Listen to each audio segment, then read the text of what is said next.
Good morning, everyone. This is Morgan Hill, CEO and owner of Hill & Hill Financial. It's currently Monday, February 17th, 2025 at about 8:45 Eastern Standard Time. Hopefully this video finds everyone doing well and off to a good start for 2025. I want to just take a few moments and just kind of bring some updates because I've had lots of conversations here recently with folks just about the economy. As I've always shared, this is a nonpartisan, non-political look at things.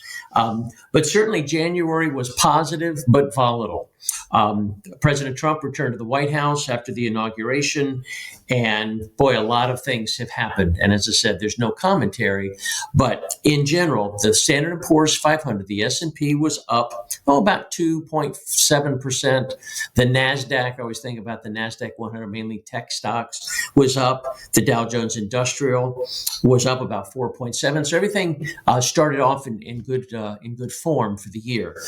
But boy, there are a lot of variables here, and that's what I just wanted to share. First of all, inflation has remained naggingly high. The Federal Reserve, we know who that group is, they're in charge of the supply of money.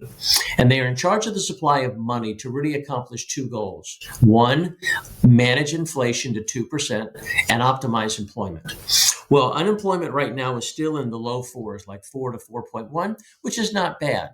But inflation, based on my notes, we ended around 2.9% in 2024. We're projected to be at about 3.2 for the end of 2025. The Federal Reserve is looking for inflation to go down before they continue to lower interest rates. Lowering interest rates has, a positive effect on people buying homes and building homes and those kinds of things.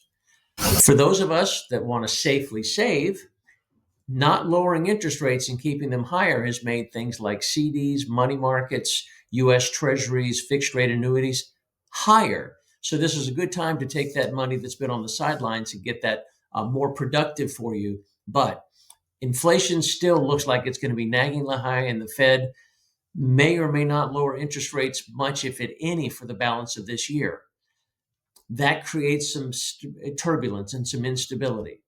All of this talk of tariffs between China and Canada and Mexico, what's going on with peace negotiations in different countries, all of this has created uncertainty in the market, and uncertainty creates volatility. The market doesn't like unknown things. And so as I look at the beginning of January, as we move into February, it reinforces that those three worlds of money that we talk about. One, if you've got money on the sidelines in that world number two, that's the safe and stable, you want to get it off the sidelines and maybe make sure that you're optimizing that rate of return. As we do have good risk profiles and risk tolerance measures, we want to stay the course. Now is not the time to start reacting and moving about. And then it is just kind of a time to relook, and we've been having lots of meetings with folks to relook the portfolio, relook goals to see if there are any changes. But I think the key as we enter this beginning of this year is turbulence and volatility and uncertainty is kind of ruling the day. Unemployment is looking good, but inflation is still staying high, which means the Fed's probably not going to do much, which means the market may have fits and starts of being happy or upset. So the key message is, folks, stay the course. You can always reach out and get me at 800-887-9647 to talk through any of all of these. We're not trying to be market predictors, but we are trying to make sure that we understand the climate. We make sure we stay true to our goals and to our risk tolerances. We don't make any snap decisions, but we do seize opportunities where warranted.